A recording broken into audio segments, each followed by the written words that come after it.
बिस्मिल्लाहिर्रहमानिर्रहीम अस्सलामुअलैकुम वरहमतुल्लाहि वबरकातुहू। उम्मीद है दोस्तों सब खैर व आफियत से ही होंगे। आज के अपने इस वीडियो के अंदर हम CS 610 इंट्रोडक्शन टू नेटवर्किंग की जो असाइनमेंट नंबर 2 है सिस्को कोर्स वाली उसको कंप्लीट देखेंगे, कैसे हमने उसको सॉल्व करना है, कैसे सर्टिफिकेट लेना है, सारा कुछ इंशाल्लाह इस वीडियो के अंदर कवर करेंगे।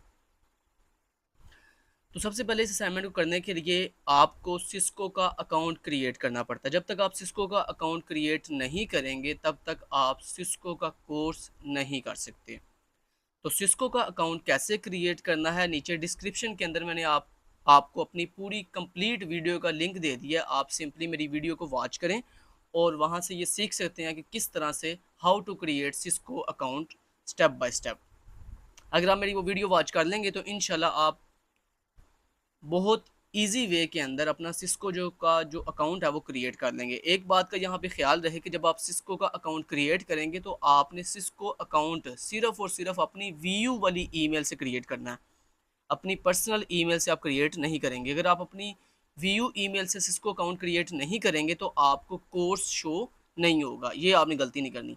अब मैं आपको यहाँ पे ये बता दूँ कि आपकी वीयू वाली कौन सी ईमेल होती है। तो अगर आप अपने LMS पे अपनी माई प्रोफाइल पे जाते हो ना जब, तो यहाँ पर ये आप देख सकते हो, ये देखो ये होती है आपकी वीयू वाली ईमेल। ये देख रहे हो @vu.edu.pk। तो ये जो आपको वीयू ने अपनी तरफ से एक ईमेल आईडी दी हुई है ना, इस ईमेल आईडी के साथ आपने क्या करना है, अपना अकाउंट क्रिएट कर लेना। ठीक है, ये पहली इंपॉर्टेंट बात है। दूसरी इंपॉर्टेंट बात जो मैं हर अपनी वीडियो में बताता हूँ कि मान लो कि अगर आपको अपनी इस वीयू वाली ईमेल का पासवर्ड नहीं याद, तो इसको रिकवर करने के, फॉरगेट करने के जो पूरा प्रोसेस है वो मैंने अपनी how to create Cisco account वाली वीडियो में तो बताया हुआ है।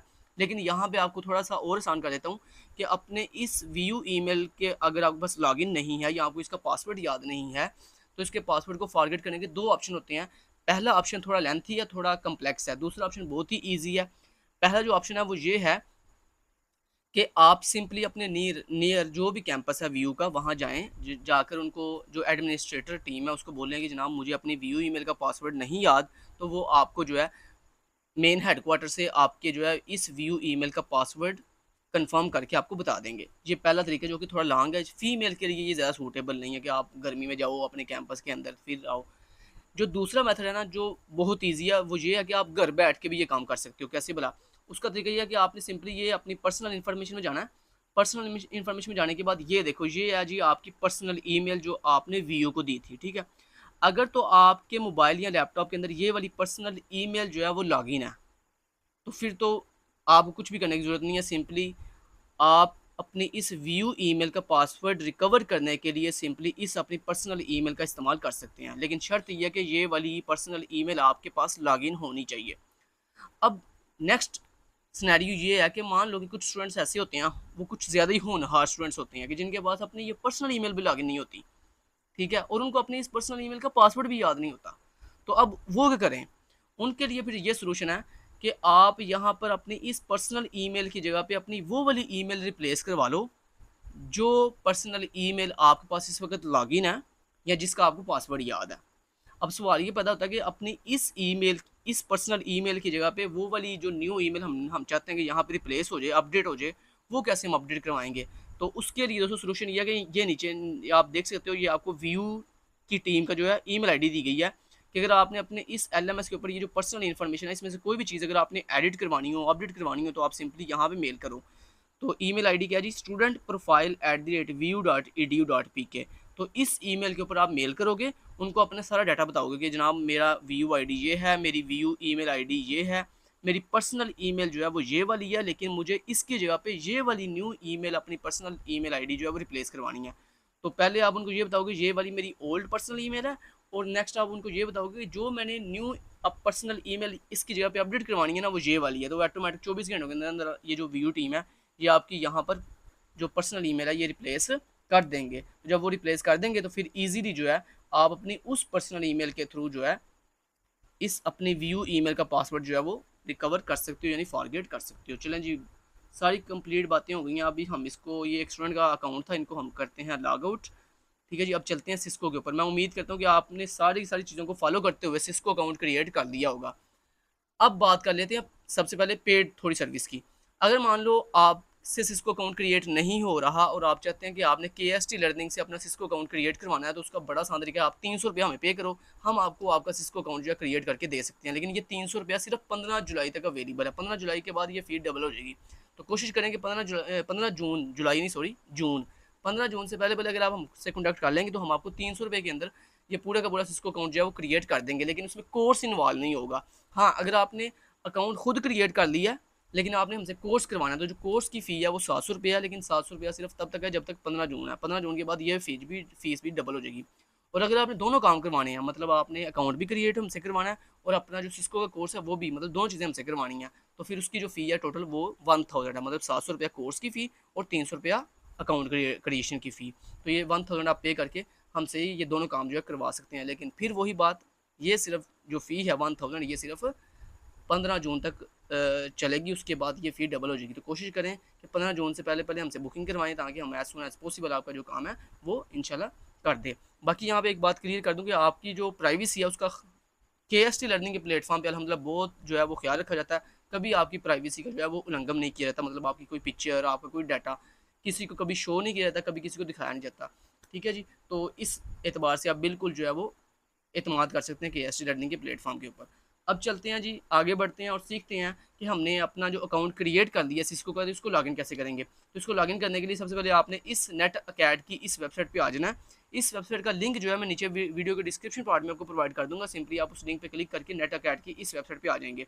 जब आप यहाँ पर आएंगे तो आने के बाद यहाँ पे देखें ऊपर एक ऑप्शन है जी लॉगिन का, आप सिंपली यहाँ के पे लॉगिन के ऑप्शन पे क्लिक करेंगे। जैसे आप लॉगिन के ऑप्शन पे क्लिक करेंगे उसके बाद ये आपसे पूछ रहा है हाँ जी अपनी ईमेल आईडी बताओ, तो आपने यहाँ पे वही अपनी व्यू वाली ईमेल आईडी बतानी है, यानी वो @view.edu.pk वाली। तो यहाँ पे देखें ये मैं ईमेल आईडी यहाँ पे लगा देता हूँ। लगाने के बाद यहाँ पे लॉगिन के बटन पे आप क्लिक करोगे, उसके बाद ये आपसे पासवर्ड पूछेगा। यहाँ पे आपने पासवर्ड सिस्को अकाउंट वाला लगाना है, कोई और अदर पासवर्ड नहीं लगाना। तो यहाँ मैं सिस्को वाला पासवर्ड लगा देता हूँ। तो ये जो स्टूडेंट हैं जिन्होंने अपना जो है हमें अपना अकाउंट दिया सिस्को का, इनका थैंक्स, इन्होंने अपना जो अकाउंट दिया वीडियो रिकॉर्ड करने के लिए। तो हम इनका पासवर्ड यहाँ पे लगा देते हैं जी।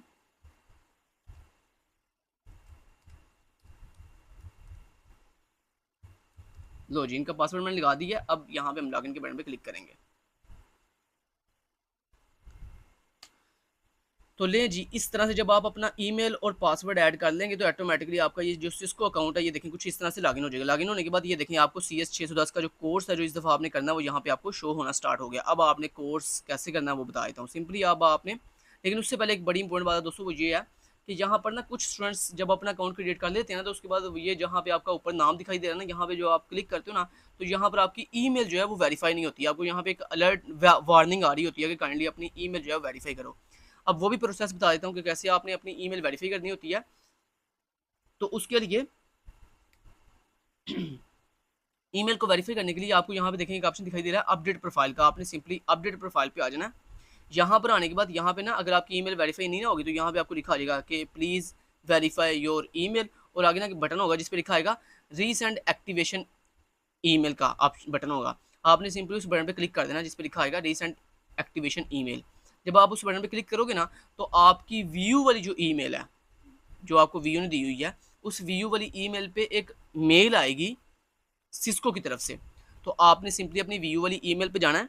वहाँ पर जाने के बाद आपको सिस्को की तरफ से जो अभी अभी करंटली ईमेल आई होगी, आपने सिंपली उस मेल को ओपन करना है। जैसे आप उस मेल को ओपन करोगे तो उसके नीचे ना एक बटन होगा ग्रीन कलर का जिस पे वेरीफाई ईमेल या इस तरह से कुछ लिखा होता है।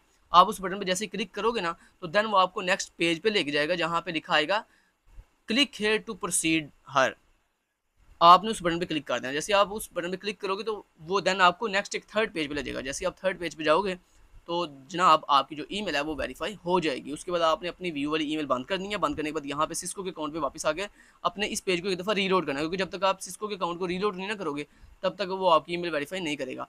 तो आपने वापस आके यहाँ पे एक दफ़ा पेज को ऐसे रिफ्रेश करना है। जैसे आप रिफ्रेश करोगे तो आपकी ईमेल जो है वो ऑटोमेटिक वेरीफाई हो जाएगी। जैसे देखें ये वेरीफाई है, ये देखें यहाँ पे कुछ भी नहीं वो लिखा आ रहा, यहाँ पे ऐसा कुछ भी आपको दिखाई नहीं दे रहा कि वो लिखा है कि ईमेल वेरिफिकेशन फर्स्ट। तो यहाँ पे देखें इसका मतलब इसकी ईमेल वेरीफाई हुई है। अच्छा, अब हम जाएंगे माई लर्निंग वाले ऑप्शन पे वापस। जैसे आप माई लर्निंग पे आओगे तो ये देखो आपका कोर्स आप शो हो रहा है आपको। अच्छा, कुछ बच्चों को ना ये कुछ इस तरह से ऐसे शो होता है, मैं आपको दिखाऊँ कैसे। ये देखो कुछ स्टूडेंट्स को ना ये कुछ इस तरह से ऐसे शो होगा। ये देखो ऐसे नो रिजल्ट फाउंड, वो कहेंगे हमारा कोर्स नहीं शो हो रहा, हमारा कोर्स नहीं शो हो रहा। तो वो क्या करेंगे, अच्छा मज़े की बात बता गया यहाँ पे, मजे की बात ये देखिए, थोड़ी सी मिस्टेक किया आपने, वो क्या बोला कि यहाँ पे ऊपर ड्रॉप डाउन में ना आपने गलत ऑप्शन चूज कर ली है, जिसकी वजह से आपका वो कोर्स हाइड हो गया। कोर्स अभी भी आपका यहाँ पे अवेलेबल है, लेकिन वो थोड़ा हाइड हो गया क्योंकि आपने ड्रॉप डाउन में एग्जाम सेलेक्ट कर लिया। अच्छा, आपको यहाँ पे एक बड़ी इंटरेस्टिंग बात बताऊँ, वो ये कि जिन स्टूडेंट्स को ऐसे शो होगा ना, तो जिनको तो पता ना इस बात का, जिन्होंने तो केएसटी की वीडियो अच्छे से देखी हुई है, उनको पता कि जनाब ये हमने गलती से ड्रॉप डाउन में गलत सेलेक्ट कर लिया। लेकिन जिन्होंने मेरी वीडियो पूरी ना देखी होगी, वो क्या करेंगे, वो बड़े परेशान होंगे कि हाँ हमारा कोर्स तो हमें शो नहीं हो रहा। तो फिर क्या करेंगे, वो ना डिफरेंट लोगों को, किसी को 300 रुपया देंगे, किसी को 400 रुपया देंगे, इस बात का सिर्फ कि जनाब हमें हमारा ये कोर्स शो नहीं हो रहा। और वो जो बंदा ना जिसने 300 लिया, 400 लिया, वो भी मैं अब क्या कहूँ उसको, वो भी उस लेवल का वो है कि उसने आपको ये नहीं बताया कि जनाब ये तो कोई मसला ही नहीं है, सिर्फ ऊपर ड्रॉप डाउन पे क्लिक करो तो ऑटोमेटिक आपको कोर्स शो हो जाएगा। वो भी सिर्फ अपना कमाई के चक्कर में, अपना पैसा कमाने के चक्कर में आपको ये बात कभी नहीं बताएगा। वो आपको डायरेक्ट कह देगा हाँ हाँ दे दो, 300 रुपया दे दो, 400 रुपया दे दो, हम जो है वो आपको जनाब अभी आपको कोर्स शो करवा देंगे। तो करेगा क्या, वो सिंपली आपके एलएमएस पे जाएगा, वो सॉरी आपके सिस्को अकाउंट पे आ जाएगा और जहाँ पे जाके इसको इसको क्लिक करेगा, आल सेलेक्ट करेगा, उसके बाद यहाँ पे क्लिक करेगा, आल सेलेक्ट करेगा, तो ये लो कोर्स शो हो गया। तो कहेगा ये देखो जनाब आपका देखो कोर्स हमने शो करवा दिया। हालांकि जनाब उसने कुछ नहीं किया, ये आपने खुद ही ब्लंडर किया था, जो आपने यहाँ पे ड्रॉप डाउन में गलत ऑप्शन चूज कर दिया और आपने छोटी सी अपने ही ब्लंडर के ऊपर 300 रुपया किसी को देकर, 400 रुपया देकर अपना अकाउंट जो कोर्स है वो शो करवाया। तो इसलिए मैं हमेशा कहता होता हूँ केएसटी लर्निंग की वीडियो पूरी वॉच किया करें, क्योंकि अल्हम्दुलिल्लाह हमारी वीडियो के अंदर कभी कोई पॉइंट स्किप नहीं किया जाता। ईच एंड एवरीथिंग, हर चीज़ बताई जाती है कि यहाँ पे ये करोगे, यहाँ पे ये करोगे, फिर देन क्या होगा। चलिए आप बढ़ते हैं जनाब। तो यहाँ जब आपका कोर्स ही शो हो जाएगा, आपने सिंपली अपने इस कोर्स के ऊपर क्लिक कर देना। जब आप अपने इस कोर्स पे क्लिक करोगे ना, तो उसके बाद आपने देन क्या करना है वो आपको बता देता हूँ। यहाँ पे देखें, सबसे पहले जब आप यहाँ पे आओगे तो यहाँ पे ऊपर देखो आपको डिफरेंट टैब्स दिखाई दे रहे हैं। ये देखो, पहला टैब है असाइनमेंट टैब, दूसरा टैब है कंटेंट टैब, तीसरा ग्रेड बुक और चौथा अनाउंसमेंट टैब। ये जो पहला टैब है ना असाइनमेंट टैब, अगर आप इस टैब पे क्लिक करोगे ना, तो यहाँ पर आपको सारे के सारे एग्जाम दिखाई देंगे जो कि आपने एग्जाम कंप्लीट करने हैं। ठीक हो गया जी। अच्छा, और यही यही जो टैब है ना, ये आपके काम का है। उसके बाद ये दूसरा टैब है ना, इसका नाम है कंटेंट टैब। ये कंटेंट टैब बेसिकली अगर आप इस पर क्लिक करोगे तो यहाँ पे आपको सारे कंटेंट दिखाई देंगे कि आप ये कंटेंट सारे रीड करो। अच्छा, यहाँ पे ना दोस्तों कुछ लोग आपको ये बोलेंगे कि ये सारे के सारे पहले फॉलो करो, मतलब ये सारे रीड करो। तो मैं आपको हकीकत बात बताऊँगा। हकीकत बात ये है कि जनाब आपने इसके ऊपर अपना टाइम वेस्ट नहीं करना, क्योंकि ये रीड करना मैंडेटरी नहीं है, ये ऑप्शनल है।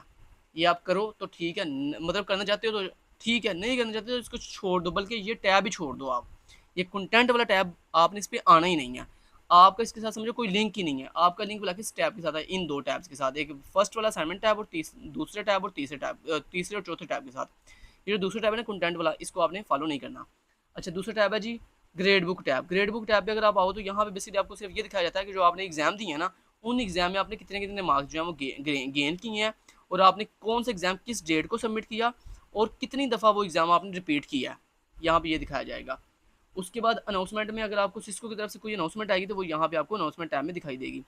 अब यहाँ पर सिंपल बात ये कि जो यहाँ पर काम का टैब है ना, वो सिर्फ ये वाला फर्स्ट वाला, ठीक है, असाइनमेंट असाइनमेंट टैब। यहाँ पर ही आपने सिर्फ अपना एग्ज़ाम देना होता है।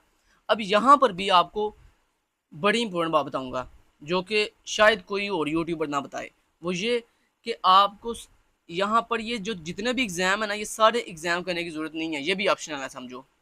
ये अंदर की ये समझो, मैं आपको वो बात बता रहा हूँ जो बात यूट्यूबर क्यों नहीं बताएंगे, क्योंकि अगर उन्होंने ये बात आपको बता दी ना, तो आप में से बड़े से बच्चे खुद ही कोर्स कर लेंगे, वो कभी किसी से पेड नहीं करवाएंगे। ठीक है, तो जनाब हमारा ये प्लान नहीं है कि हम आपसे चीज़ें छुपाएं, हाइड करें और कहें कि हाँ जी आप हमसे पेड करवाओ। नहीं, ऐसा कुछ नहीं है। पेड वाली सर्विस सिर्फ उन स्टूडेंट्स के लिए है जो अपनी खुशी से हमसे करवाना चाहते हैं, जो ट्रस्ट करते हैं केएसटी लर्निंग पर, और जो खुशी से कहते हैं कि भाई हम जो है पे करके करवाना चाहते हैं, हमारे पास इतना टाइम नहीं है। लेकिन हाँ, अगर आपके पास टाइम है तो आप जनाब अपना कोर्स खुद भी कर सकते हैं। अब कोर्स करना कैसे है, ये सारे के सारे एग्जाम समझें, ये ऑप्शनल है, ये करने की ज़रूरत नहीं है। ठीक है, आपके पास यहाँ पे जो मैंडेटरी है ना, जो करने की नीड है, वो ये वाले एग्जाम वाला, कौन कौन से, ये वाले सिर्फ इनमें से जो सबसे इम्पोर्टेंट जो मैंडेटरी है वो ये वाला एग्जाम है, जो सबसे सेकंड लास्ट पे, introduction to networks course final exam.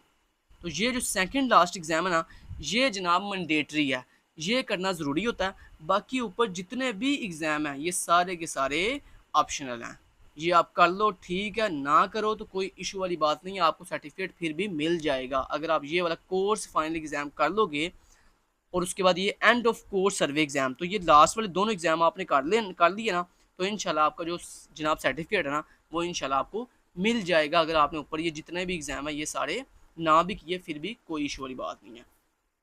अच्छा, लेकिन यहाँ पे एक चीज़ का ख्याल रहे, ये जो कोर्स फाइनल एग्जाम है ना इसमें टाइम चल रहा होता है, तकरीबन 1 घंटा 15 मिनट का टाइम होता है, जिसमें 60 एमसीक्यूज होंगे। वो 60 के 60 एमसीक्यूज आपने 1 घंटा 15 मिनट के अंदर कंप्लीट करने होती हैं। अगर जनाब टाइम ओवर हो गया और आपने 60 एमसीक्यूज पूरे ना किए तो ऑटोमेटिक आपका एग्जाम बंद हो जाएगा। उसके बाद आपके मार्क्स देखे जाएंगे, 100 मार्क्स होंगे, उसमें से आपके अगर 70 नंबर आ गए हैं ना तो आप पास हो गए हो, आपका सर्टिफिकेट आपको मिल जाएगा। लेकिन अगर आपके 70 से कम मार्क्स हैं, मतलब 65 है, फिर भी सर्टिफिकेट मिल जाएगा। लेकिन जनाब अगर अगर 60 मार्क्स हैं तो फिर सर्टिफिकेट नहीं मिलेगा आपको, ठीक है, ये बात याद रखिएगा। फिर आपको दोबारा से ये एग्जाम रीटेक करना पड़ता है। तो रीटेक कैसे करते हैं, सिंपली जो भी एग्जाम आपने किया था ना, अगर आप उस एग्जाम पे दोबारा क्लिक करो ना तो उसके लास्ट पे एक बटन होता है रीटेक का, वो मैं आपको अभी बताऊंगा कहाँ पे रीटेक का ऑप्शन होता है, वो कैसे आप रीटेक कर सकते हो, वो सारा इंशाल्लाह आपको भी गाइड करूंगा। अच्छा, अगर आपके मार्क्स मान लो 60 आए या 60 से कम आया तो फिर आप इसको दोबारा से रीटेक करके दोबारा से अच्छे मार्क्स जो है वो गेन कर सकते हो। लेकिन इसमें भी एक अंदर की बात बताऊँ आपको, जब आते हैं ना लास्ट वाले दिन, मतलब समझ लो कि लास्ट वाले 2 दिन रह गए, 3 दिन रह गए ड्यू डेट में, तब जनाब अगर आपके 60 नंबर भी होना तो फिर भी सिस्को आपको सर्टिफिकेट इशू कर देते हैं। लेकिन उससे पहले सर्टिफिकेट इशू नहीं करते, फिर आपको 70% मार्क्स लेने ही पड़ते हैं। समझ आ गई बात। तो ये सारी बातें जनाब अंदर की बातें थी, खुफिया बातें थी, प्राइवेसी वाली बातें थी जो आपको नहीं बतानी चाहिए थी, लेकिन मैंने बताई हैं फिर भी, ठीक है, आपका फ़ायदा किया है। चले, एक लाइक तो बनता है भाई इस बात के ऊपर कि आपको सारी सीक्रेट बातें मैंने बताई हैं, तो KST लर्निंग को एक लाइक और एक अच्छा सा कमेंट तो बनता है आपका। अच्छा, अब नेक्स्ट बात पे चलते हैं, कोर्स करना कैसे है और आपने रीटेक कैसे करते हो। चलिए वो बताता हूँ आपको। तो ये तो आपको मैंने बता दिया फाइनली कि ये लास्ट वाले सिर्फ 2 एग्जाम करने मैंडेटरी हैं, ऊपर वाले चाहे सारे छोड़ दो, कोई बात नहीं है। अच्छा, अब आपको बताता हूँ जी कोर्स कोई भी एग्जाम आपने करना कैसे है। सिंपली आप किसी भी जो भी ये एग्जाम होगा आपने उस एग्जाम पे क्लिक करना है, जो भी एग्जाम आपने करना है उस पर क्लिक करो। क्लिक करने के बाद ये ऊपर ना इसको मिनी कोलैप्स कर दो आप। कोलैप्स करने के बाद अब देखो मैं आपको बताने लगा हूँ, अब ये छोटा सा स्क्रॉल बार है, इसको स्क्रॉल करो नीचे की तरफ, तो ये देखो जनाब आपका ये इस तरह से आपको पहला MCQ शो हो गया, ठीक है, इस तरह से देख रहे हो ना, ये देखो कुछ इस तरह से। अब आपने ये करना कैसे है, बड़ा आसान तरीका है। ये देखो जी मैं आपको 1-2 मैं करके दिखाता हूँ। ये देखो ये क्वेश्चन है, इसको ऐसे करो आप, कंट्रोल C सेलेक्ट करो, पहले सेलेक्ट करने के बाद कंट्रोल C से कॉपी करो, कॉपी करने के बाद सिंपली आप आ जाओ गूगल पे, गूगल पे आने के बाद ये क्वेश्चन पेस्ट कर दो, पेस्ट करने के बाद एंटर प्रेस कर दो। तो ये देखो जनाब आपको पहली एक वेबसाइट मिल गई है, ITexamanswers.net। आपने सिंपली इस वेबसाइट पे आ जाना है। जैसे ही इस वेबसाइट पे आप आओगे ना तो ये आप देख सकते हो, ये आपका क्वेश्चन आपको मिल गया। ये देखो, for the TCP/IP protocol suite what is the correct order of events when a telnet message is being prepared to be sent over the network. तो इसमें से आप देखो कौन सा आपका सही आंसर है। तो देखो इसमें से हमने बेसिकली ना मैच करने हैं, ए को उसके करेक्ट आंसर से मैच करना है। देखो सबसे पहला यहाँ पे ऑप्शन कौन सा जी, वो देखो पहला ऑप्शन है जी। अच्छा, यहाँ पे पहले गौर से पढ़ लो क्योंकि यहाँ पे ना तरतीब आगे पीछे होती है, ये बात याद रखना। ये ना हो आप पागलों की तरह बस टिक करते जा रहे हो जैसे यहाँ पे दिया हुआ है, आपने पहले गौर से देख लेना। ये देखो यहाँ पे लिखा हुआ है the Ethernet header is added, इसका सही आंसर है फोर्थ, इसका सही आंसर है फोर्थ। तो यहाँ पे ये लिखा हुआ है, ये देखो सेकंड नंबर पे the Ethernet header is added, तो इसको मैं कनेक्ट करूंगा किस, ये देखो पहले मैं इस पे जिसको आपने कनेक्ट करना होता ना पहले उसके ऊपर टिक करो, फिर जिसके साथ कनेक्ट करना है उसके ऊपर टिक करो, तो ये देखो कनेक्ट हो गया आपस में, ठीक है। ऐसे देखो नेक्स्ट अब कौन सा, नेक्स्ट देखो जी the TCP header is added, तो यहाँ पे देखो द TCP हेडर ये आ गया, the TCP header is added, तो इसका सही आंसर क्या है, इसका सही आंसर है ये वाला सेकंड। तो यहाँ पर हम पहले क्लिक करेंगे the TCP header is added, इस पर क्लिक किया, फिर उसके बाद ये सेकंड के ऑप्शन पे क्लिक किया, देखो ए से जुड़ गया। उसके बाद नेक्स्ट जनाब नेक्स्ट ऑप्शन है जी the IP header is added, तो ये है जी the IP header is added, इस पर क्लिक किया, उसके बाद इसका सही आंसर क्या है, इसका सही आंसर है ये थर्ड। तो the IP header is added, इसका सही आंसर है ये थर्ड, इस पर क्लिक किया, ये देखो ये इसके साथ अटैच हो गया, उसके बाद D को हमने इससे अटैच कर दिया, ठीक है। समझे बात को। तो ये देखो ऐसे हमने आंसर लगाने होते हैं, ये मैं देखो आपको लगाने सिखा दी हैं। नेक्स्ट देखो नेक्स्ट ये वाला MCQ है, तो ये तो बड़ा आसान है भाई, ये तो बड़ा ही आसान है। सिंपली अब फिर वही सीन, सेम सीन, ये ऐसे करो, क्वेश्चन कॉपी करने के बाद सिंपली आप आ जाओ जनाब वापस आने के बाद ये देखो इसको ऐसे रिमूव करके पेस्ट करो, एंटर प्रेस कर दो, और ये देखो IT एग्जाम आंसर के ऊपर ये आपको आंसर मिल गया। नेटवर्क टेक्निक इज़ वर्किंग, इसका सही आंसर क्या जी, ये आंसर इसका देख लेते हैं, इसका सही आंसर MCQ क्या, ये देखो जी इसका सही आंसर है सिक्योरिटी, इसका सही आंसर क्या जी सिक्योरिटी, ये सही आंसर है, इसके ऊपर टिक किया, चलो ये लग गया। नेक्स्ट चलते हैं जी, नेक्स्ट है जी हमारे पास सेम वही अगला ऑप्शन, ऐसे ही आपने ये भी देख लेना है, ये भी देख लेना है। अच्छा ये जो है ना ये होता है मल्टीपल ऑप्शन, इसमें से मल्टीपल चूज करना है। दिखाऊँ, ये देखो जैसे लिखा हुआ है, कहता है चूज टू, कहता है इनमें से कोई से दो चूज करने हैं आपने। तो देखते हैं कैसे चूज करना है। तो सिंपली इसको कर लो ऐसे कॉपी, कॉपी करने के बाद वापस आ जाओ, वापस आने के बाद सिंपली यहाँ पर आकर इसको गूगल पे कर दो पेस्ट, पेस्ट करके एंटर प्रेस कर दो। ये देखो इसका हमें आंसर मिल गया सही वाला। इसका सही आंसर है जनाब द कॉन्फ़िगरेशन। ओहो यार एक तो ये ऐड लेके बैठ गई है। अच्छा ये देखो the configuration that is actively running, तो यहाँ पे ढूंढो कहाँ पे लिखा था कॉन्फ़िगरेशन डैट, ये है the configuration that is actively configured, तो इस पर टिक किया। एक ये हो गया, दूसरा हमारा कौन सा इसका ये answer, the contents of RAM are lost during, the contents of RAM कहाँ पे है, ये है the contents of RAM are lost, इस पर टिक किया। ये लो जी दो टिक कर दिए, चलो जी नेक्स्ट चलते हैं, ये भी लग गया। अगला ये तो आप खुद कर सकते हो। अच्छा जी और कौन सा डिफरेंट है, मतलब मैं सिर्फ डिफरेंट ढूंढ रहा हूँ जो डिफरेंट टाइप के हैं सारे। यहाँ पे एमसीक्यूज मिलेंगे आपको, देखो यहाँ पर आप देख सकते हो जी। अच्छा जी ये देखो, अब ये देखो डिफरेंट टाइप का आ गया। अब फर्स्ट करो ये है क्वेश्चन, अब आप सोचोगे कि इसको कैसे करेंगे, तो बड़ा आसान है, सिंपली इसको कैसे करना है वो भी बता देता हूँ। ये पिक्चर नहीं आपने कॉपी करनी, ये आपने नीचे ये देखो ये ऑप्शन आ रहा है ना, इसको इसके क्वेश्चन को कॉपी करना है। कॉपी करने के बाद यहाँ पर आ जाओ, यहाँ पर आने के बाद आप इसको कर दो इस तरह से पेस्ट और एंटर प्रेस कर दो। आईटी एग्जाम के आंसर भी आ जाओ, ठीक है। Refer to having server is attempting, ठीक है। ये देखो ये हमें मिल गया क्वेश्चन, ठीक है। और ये देखो ये डायग्राम भी मिल गई हमें, ये देखो डायग्राम भी मिल गई है ना, router A router B, switch A switch B, host A host server B, तो ये देखो सेम वही है डायग्राम है। अच्छा इसमें से हमने दो आंसर टिक लगाने हैं, दो आंसर टिक लगाने हैं। दो आंसर कौन कौन से हैं, कहता है server B will generate a frame with the destination MAC address of router B, MAC address last देखो MAC address of router B, MAC address of router B, ये है। ये देखो ये सही आंसर है, ये देखो लिखा हुआ ना डेस्टिनेशन। लास्ट पे देखते हैं सही आंसर, क्योंकि शुरू पे देखें मल्टीपल मैच कर रहे हैं, लास्ट पे देखो सारे यूनिक हैं। MAC address of router B, यहाँ देखो MAC address of router B और कहीं पे नहीं आपको मिल रहा, ठीक है। अच्छा उसके बाद दूसरा ऑप्शन है, इसका सही आंसर है IP address of host A, last में देखो IP address of host A, ये है सही आंसर इसका, IP address of host A, ये लिखा हुआ IP address of host A, ठीक है मिल गया। चलो ये भी लग गया। ऐसे ही जनाब आपने बाकी सारे भी कर लेने हैं। चलो ये बता दिया मैंने आपको सारा, ये लो जितना कर दिया, उम्मीद है आपको ये सारी समझ आ गई है।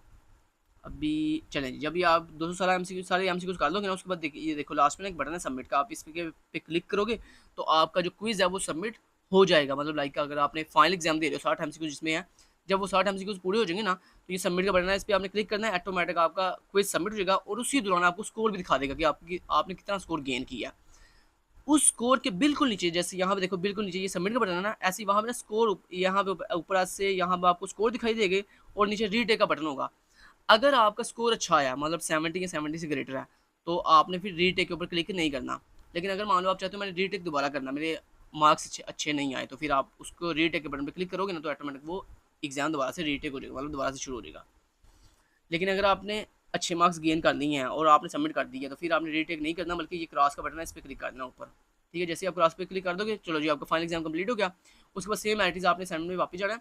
फाइनल एग्जाम देने के बाद आपने सेम वैसे ही ये end of course survey exam पे क्लिक करके सर्वे एग्जाम देना। सर्वे एग्जाम में बेसिकली दोस्तों आपके ना 20 एमसीक्यूज होंगे जो कि सर्वे के रिलेटेड होंगे। उसमें ना बेसिकली आपको कोई एमसीक्यूज नहीं है, उसमें ना बेसिकली आपसे सर्वे पूछ जाएगा कि आपको सिस्को की वेबसाइट कैसी लगी, आपको हमारी वेबसाइट में कोई इशू तो नहीं दिखाई दिया, तो वो आपने ना पॉजिटिव रिव्यू देने हैं सिस्को से रिलेटेड, कि मुझे आपकी वेबसाइट बड़ी अच्छी लगी, आपकी वेबसाइट जो है वो बड़ी अट्रैक्टिव है, आपकी वेबसाइट में कोई इशू नहीं है, कोई बग नहीं है।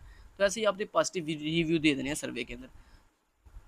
जैसे ही सर्वे कंप्लीट हो उसके बाद आपने सर्वे को सबमिट करना है। उसके बाद देन अगेन क्रॉस के ऊपर क्लिक कर देना जनाब। जब आप क्रॉस कर दोगे तो ऑटोमेटिक आपका कोर्स जो है फिनिश हो जाएगा। कोर्स फिनिश होने के बाद 24 घंटों में, 48 घंटों में, या इससे कम टाइम में या इससे ज़्यादा टाइम भी लग सकता है। तो इसलिए आपने परेशानी होना, कई दफ़ा ऐसे होता है कुछ स्टूडेंट्स ऐसे होते हैं जिनका सर्टिफिकेट उसी वक्त आ जाता है, मतलब 10 मिनट बाद ही आ जाता है सर्टिफिकेट, और कुछ स्टूडेंट्स ऐसे होते हैं जिनका सर्टिफिकेट 2-2 हफ्ते तक, 3-3 हफ्ते तक नहीं आता। तो जनाब इसमें आपने परेशान वाली कोई बात नहीं है, क्योंकि ये कोई फिक्स टाइम नहीं है सर्टिफिकेट के आने का कि मतलब 24 घंटे हैं तो 24 घंटों बाद आएगा, नहीं। ये सिस्को की मर्ज़ी है। कुछ स्टूडेंट्स को वो 24 घंटों के बाद दे देते हैं सर्टिफिकेट, कुछ को वो 48 घंटों बाद देते हैं, कुछ को वो मतलब 2 घंटों बाद, कुछ को वो कई ऐसे होनहार स्टूडेंट्स होते हैं जिनको 2 हफ्तों के बाद वो सर्टिफिकेट भेजते हैं। तो आपने परेशानी होना, आपने डेली बेस पर बस एक दफ़ा अपना सिस्को अकाउंट ओपन करें, ओपन करके देख लें कि सर्टिफिकेट आया तो नहीं। अब सर्टिफिकेट जब आएगा ना तो आपको कैसे पता चलेगा, बड़ा आसान तरीका है। यहाँ हमने जहाँ लिखा है ना, ये देखो you have no badge and certificate to display, यहाँ पर ना वो आपका सर्टिफिकेट शो होना शुरू हो जाएगा आपको, ठीक है। तो सर्टिफिकेट डाउनलोड कैसे करना है, वो यहाँ पे आपने शो ऑल पे क्लिक करना है। जैसे आप शो ऑल पे क्लिक करोगे तो यहाँ पे लेटेस्ट अचीवमेंट के अंदर ना यहाँ पे यहाँ लिखा आ रहा है no badge and certificate to display, तो यहाँ पे आपको सर्टिफिकेट और बैज दिखाई देगा। आपने बैज सबमिट नहीं करना, आपने सिर्फ और सिर्फ यहाँ पे ना सर्टिफिकेट जो है ना उसको डाउनलोड करना है पीडीएफ में, और वही पीडीएफ आपने एलएमएस पे सबमिट करवा देनी है। लेकिन एक बात का ख्याल रहे, एलएमएस पे जो आपने पीडीएफ डाउनलोड की होगी ना वो डायरेक्ट सबमिट नहीं होगी, उसका ना नाम रीनेम करना पड़ेगा आपको। मतलब कुछ हिस्सा मैं आपको बता देता हूँ। जब आप अपना पीडीएफ डाउनलोड करोगे ना तो उसका ये जो नाम है ना, ये जैसे ये देखो नाम लिखा आ रहा है CS504 अपडेटेड हैंड, और तो ये नाम काफ़ी बड़ा होगा। आपने उसके ना नाम को रीनेम कर देना है, क्योंकि लॉन्ग नेम वाली फाइल एलएमएस पे सबमिट नहीं होती।